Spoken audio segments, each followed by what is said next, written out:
여러분 안녕하세요. 이철입니다.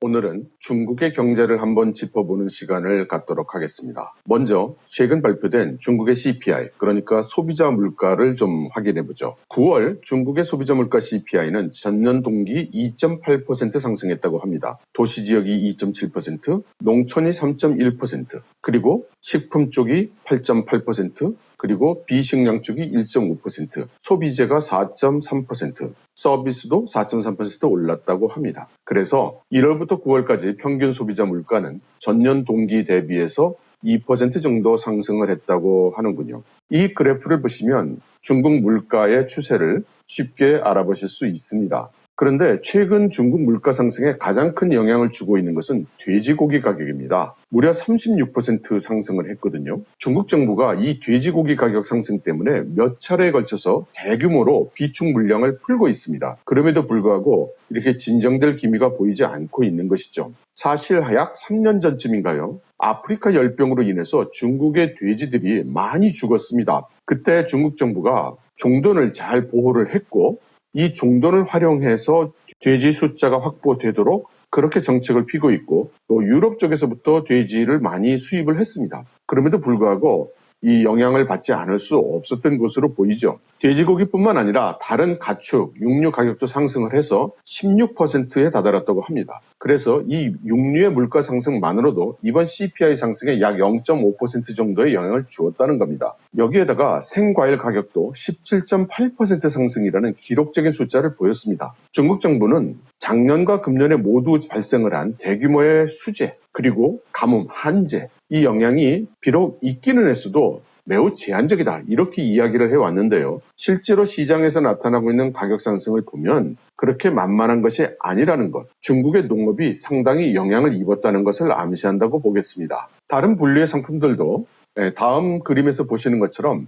전반적으로 가격이 올라가는 상승세를 보였습니다. 전월 대비로 보면 식품이 매우 가격이 올라간 것을 볼 수 있지만 동기 대비로 보면 식품 외에도 교통통신의 가격 상승이 두드러진다는 것을 확인할 수가 있습니다. 이것은 팬데믹으로 인해서 물류 비용이 상승한 것, 그리고 이동 인구가 줄어들다 보니 상대적으로 교통 비용이 상승한 것이 영향을 준 것으로 해석할 수 있죠. 그런데 제가 의구심을 품는 부분이 있습니다. 우리나라 통계청에서 내고 있는 물가 지수를 보면 음식 및 숙박 부분, 그리고 주류 및 담배 부분을 제외한 식료품과 비주류 음료, 이 부분의 가중치가 15.45%에 이르릅니다. 그리고 한국의 경우 작년에 최고의 엔겔 지수를 기록했다고 하거든요. 그래서 13.3%입니다. 그러면 중국의 경우는 당연히 우리보다는 엔겔 지수가 높을 거라고 추측할 수가 있죠. 그러면 중국의 엔겔 지수는 어느 정도 될까요? 작년의 경우 중국의 엔겔 지수는 29.2%였습니다. 그러니까 우리나라 엔겔 지수의 2배를 넘죠. 그러니까 순리대로 보면 중국의 물가에서 식품같이 먹거리가 차지하는 비중이 우리나라가 15.45%의 비중이라면 2배 이상이 돼야 되지 않겠습니까? 아무리 적어도 30%를 넘어야 하지 않을까요? 그런데 그중에서 육류 물가가 16% 상승하고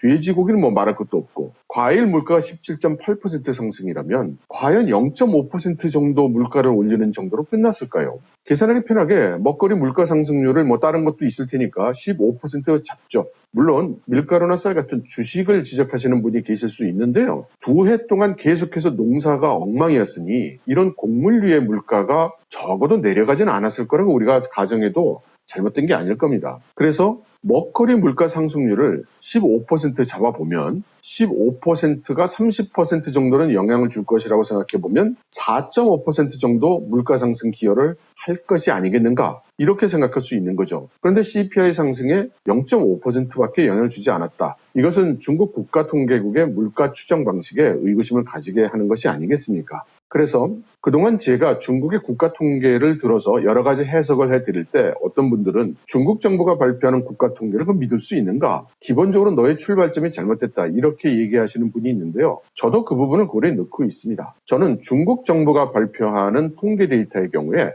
그 데이터의 숫자, 그러니까 절대치에는 그렇게 큰 신뢰를 가지지 않습니다. 그렇지만 제가 주의해서 보는 부분은 그 경향이죠. 왜냐하면 이 통계로 나오는 데이터는 전월 대비 비교가 되고 동기 대비 비교가 되고 또 다른 발표되는 통계 숫자와 비교가 되죠. 이것이 수많은 사람들의 체감과 거리가 멀면 중국에서 발표하는 모든 데이터가 엉망이 될 수 있죠. 그래서 상승하는가 하강하는가 증가하는가 감소하는가 이러한 추세 부분은 그렇게 쉽게 실제 일어나고 있는 사실과 크게 벗어날 수가 없다. 저는 이렇게 생각을 하고요. 그래서 저의 분석도 대개 이런 경향에 기반한 것들을 하고 있습니다. 이러한 그 소비자 물가 상승에 비해서 생산자 물가 PPI는 그 상승폭이 상대적으로 크지 않습니다. 생산 출구 가격 기준으로 볼 때는 동비 0.9% 상승에 그쳤죠. 여기 그래프에서 보시듯이 지난해 말 이후에 지속적으로 가격 상승분이 감소하고 있는 데 따른 겁니다. 전월 대비로는 7월부터 오히려 가격이 하락하고 있다는 것을 확인할 수 있죠. 동비 기준으로도 지난해 말부터 지속적으로 가격 상승폭이 줄어들고 있다는 것을 확인할 수 있습니다. 원자재나 부품에 해당되는 공업 생산자 구매 물가를 보면 마찬가지로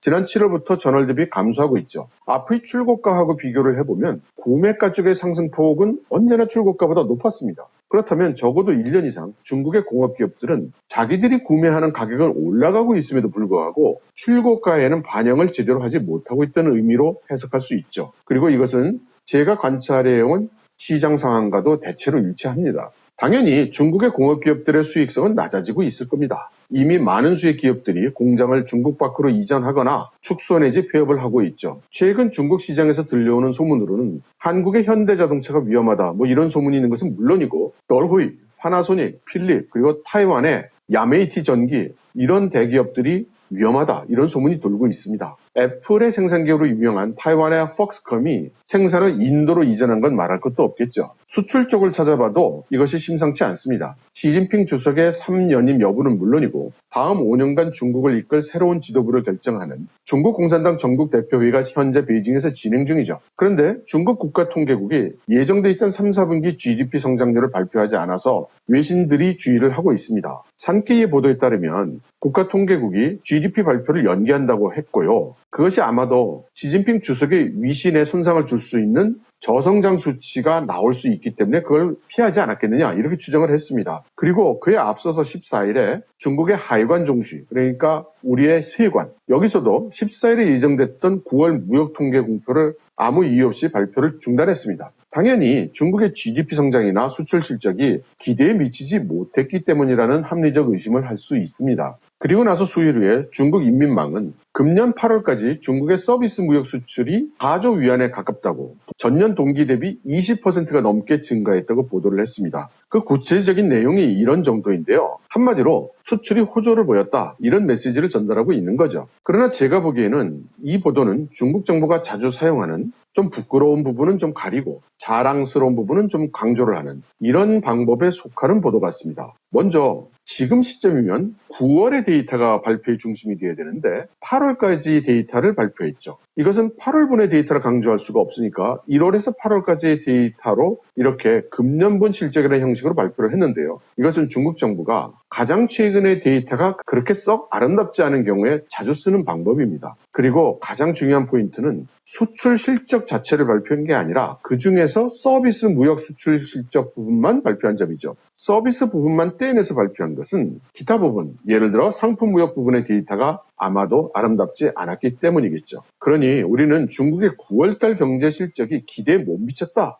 이렇게 짐작할 수 있습니다.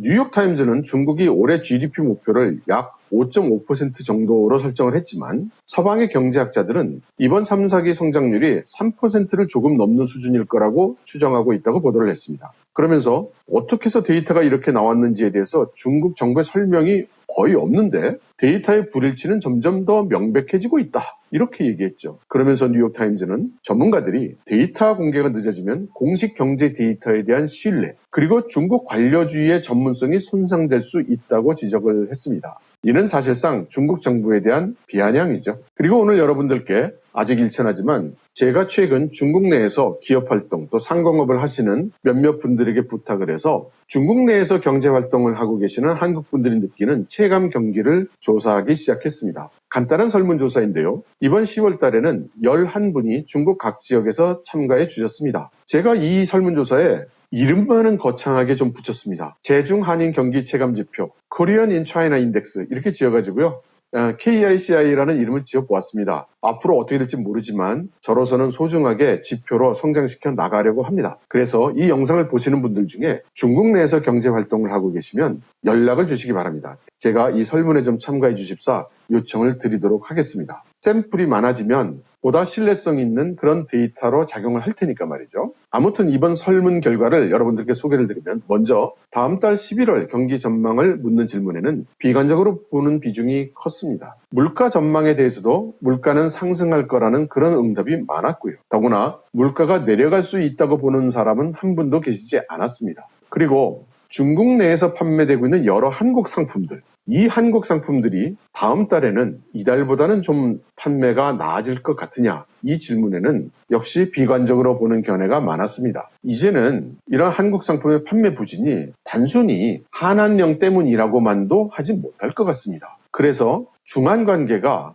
이달 대비해서 다음 달은 좀 개선이 될 것 같은지 그 전망을 물어봤는데요. 대부분 비관적으로 보는 대답을 하셨습니다. 이번 설문의 응답자가 11분에 불과하기 때문에 어떠한 통계적 유의성도 갖출 수는 없습니다. 그렇지만 제가 요청드린 이분들은 모두 중국 내에서 10년 이상 경제활동을 하시면서 거주해 오신 분들이거든요. 그래서 중국에 대한 견해의 깊이와 넓이가 남다른 분들입니다. 그래서 충분한 통찰이 스며들어 있다고 저는 생각합니다. 거주 지역적으로도 화북, 화동, 화남에 잘 분산되어 있어서 아직은 미흡하지만 중국의 한 지역으로 집중된 그런 결과는 아니라고 할 수 있을 것 같습니다. 앞으로 이 설문조사를 좀 더 발전시켜서 보다 여러분들에게 도움이 되는 그런 지표로 발전시켜 보도록 하겠습니다. 여러분 들어주셔서 감사합니다.